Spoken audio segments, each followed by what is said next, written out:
15 में आपका स्वागत है। एसएससी सीजीएल 2023 की आंसर की आने के बाद टीयर 1 का कितना एक्सपेक्टेड कट ऑफ जाएगा उसके बारे में इस वीडियो में बात किया जाएगा। तो वीडियो को अंत तक जरूर देखें, यह आपके लिए हेल्पफुल रहेगा। तो सबसे पहले बात कर लेते हैं कुछ की आंसर की आने के बाद में क्या क्या लोगों के साथ प्रॉब्लम है। मैंने बहुत सारे कैंडिडेट से बात की है। अब एक्चुअली हुआ क्या, पेपर जब ईजी आता है तो हम लोगों से क्या होता है, सिली मिस्टेक ज़्यादा हो जाती है, यानी कि छोटे छोटे क्वेश्चन जो हैं वो ज़्यादा गलत हो जाते हैं जल्दबाजी के चक्कर में। साथ ही साथ आप देख रहे हैं जीएस का क्या कहानी आ रही है, उल्टी सीधी पूरी एसएससी जीएस पूछती है आज की डेट में। तो जीएस में तो बहुत सारे गड़बड़ हो जाते हैं। पेपर देने के बाद एक्चुअली होता है कि हमको लगता है कि बहुत सारे क्वेश्चन हमारे सही हैं, लेकिन होता है कि फिर जब आंसर की आती है तो उसमें जीएस में बहुत क्वेश्चन चले जाते हैं और जल्दबाजी के चक्कर में रीजनिंग में क्वेश्चन चले जाते हैं। तो मैंने तमाम सारे कैंडिडेट से बात किया, उसके बाद मैं कंक्लूजन आपको बता रहा हूँ। साथ ही मैं भी एग्जाम देता हूँ तो मेरे साथ भी ऐसा होता है, ठीक है। तो अब क्या 2022 की तरीके इसकी कट ऑफ जाएगी, तो भाई आपको पता है कि अब एसएससी सीजीएल का प्रोसेस तो पूरा चेंज ही हो चुका है। 10 टाइम कैंडिडेट ये जो है इन्होंने बुलाया था पिछली बार में, हालांकि पहले ऐसा नहीं था। वैकेंसी का 15 गुना 16 गुना कैंडिडेट लगभग ये टीयर 2 में बुलाते थे, लेकिन इस बार का कुछ कंफर्म नहीं है कि 10 टाइम बुलाएंगे या थोड़ा सा ज़्यादा। तो वैकेंसी आपको आइडिया होगा कि पता ही चला होगा कि 7,500 के आसपास वैकेंसी हैं। तो यदि वो 10 गुने के आसपास भी बुलाते हैं तो मान के चलिए 80,000 कैंडिडेट के आसपास बुलाएंगे, ठीक है। 80,000। और यदि 15 गुने बुलाएंगे तो मान के चलिए जैसे 2020 और 21 19 ऐसे रिजल्ट आते थे, सेम टू सेम रिजल्ट वैसे ही रहेगा। हाँ, पेपर के लेवल की बात करें तो पेपर ऐसा नहीं कि बहुत ज़्यादा ईजी आया हो। जैसे 21 का था 22 का था उसी तरीके का पेपर है। पेपर में कुछ चेंजमेंट नहीं है, बस ये है कि जब ज़्यादा कुछ चीज़ें सरल समझ में आती हैं तो वो गलतियाँ वहाँ पर ज़्यादा होती हैं, ठीक है। तो देखते हैं पहले ये रिजल्ट दे सॉरी कट ऑफ के लिए सबसे पहले आपको 20 और 21 की कट ऑफ देखना बहुत ज़रूरी है। 22 की कट ऑफ का यहाँ पर कोई मतलब नहीं है क्योंकि वो में ज़्यादा कैंडिडेट थे, ठीक। तो पहले वो हम लोग कट ऑफ देख लेते हैं फिर डिस्कस करेंगे। तो यहाँ से आप देखेंगे कि ये टीयर 1 2020 की कट ऑफ है।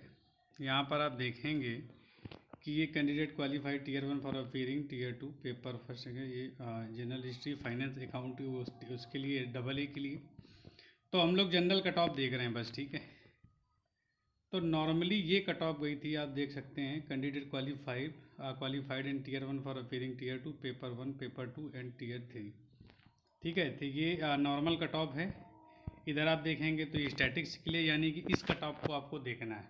अब देखो डबल ए के लिए और जेएसओ वगैरह के लिए इनके अलग से कट ऑफ जाती है, तो वो इनसे तो ज़्यादा जानी ही जानी।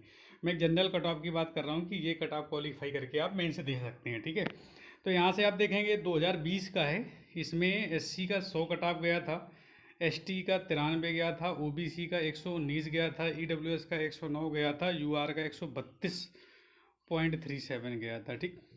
और ओवरऑल 1,14,135 कैंडिडेट यहाँ पर क्वालिफाई किए गए थे।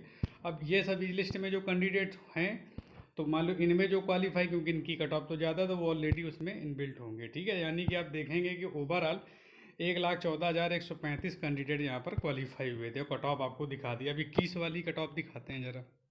ये देखेंगे कि 2021 की कट ऑफ है टीयर 1 की। यहाँ पर भी ऐसे लिस्ट आई थी, ये डबल ए के लिए है, ये लिस्ट आप सामने देख सकते हैं, ठीक। साथ ही साथ ये स्टैटिक्स के लिए है, ये normal cut off sorry static investigator की है। अब ये नॉर्मल कट ऑफ है, ये 2021 की 20-21 में इनमें वैकेंसीज 8,000 से नीचे थी, यानी 6 to 8,000 के बीच में यहाँ पर थी, ठीक है। अब यहाँ पर भी आप देखेंगे कि 1,13,848 कैंडिडेट क्वालिफाई किए गए थे। और कट ऑफ आप देखेंगे कि तो जो एससी की 94 है, एसटी की 81 है, ओबीसी की 117 है, ईडब्ल्यूएस की 109 है, यूआर की 130 है। यहाँ आप देखेंगे कि जो कट ऑफ है उसमें कैंडिडेट तो यहाँ पर कम है, यानी कि 1,13,000 उसमें 1,14,000 थे, लेकिन वहाँ कैंडिडेट ज़्यादा होने के बावजूद भी कट ऑफ यहाँ से ज़्यादा थी और यहाँ पर कट ऑफ आपको कम दिखाई दे रही है, ठीक है। तो ये पूरी कट ऑफ डिपेंड करती पेपर के लेवल पर, ठीक है। फिर क्या नाम है, नॉर्मलाइजेशन किस हिसाब से हुआ, कितने ज़्यादा लोगों के नंबर बढ़े हैं, वो भी यहाँ पर मायने रखते हैं, ठीक। इतना सब आइडिया आपने देख लिया, लग गया होगा थोड़ा बहुत, ठीक है। अब कट ऑफ बहुत ज़्यादा हाई नहीं जाएगी कि आप सोचो 140 150 कट ऑफ चलेगी। आप CSL से कंपेरिजन मत करें, क्योंकि CSL में ओनली 45,000 के आसपास कैंडिडेट क्वालिफाई किए जाते हैं।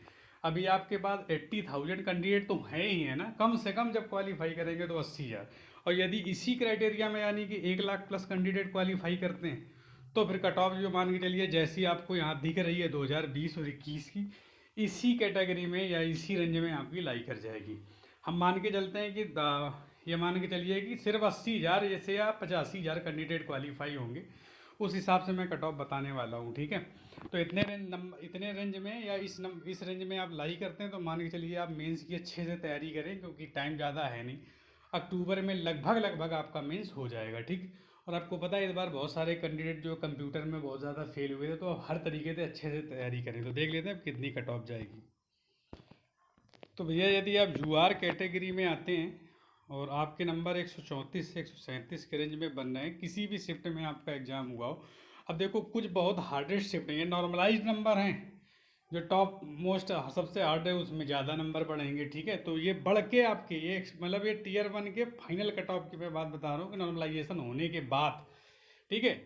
तो ये यूआर में 134 से 137 पे आपका सिलेक्शन हो जाएगा। ऐसे ओबीसी की बात की जाए तो 122 से 125, ईडब्ल्यूएस की 113 से 116, एससी की 98 से 101 और एसटी की 85 टू 88। इस रेंज में यदि आपके नंबर आ जाते हैं तो आपका टीयर 1 बिल्कुल निकल जाएगा, ठीक है। और फिर आपके हिसाब से कितनी कट ऑफ रह सकती है वो भी आप कमेंट करके बता सकते हैं। वीडियो को ज़्यादा से ज़्यादा शेयर करें और चैनल पे नए हैं तो चैनल को सब्सक्राइब करके सपोर्ट कर दें। Thanks for your time.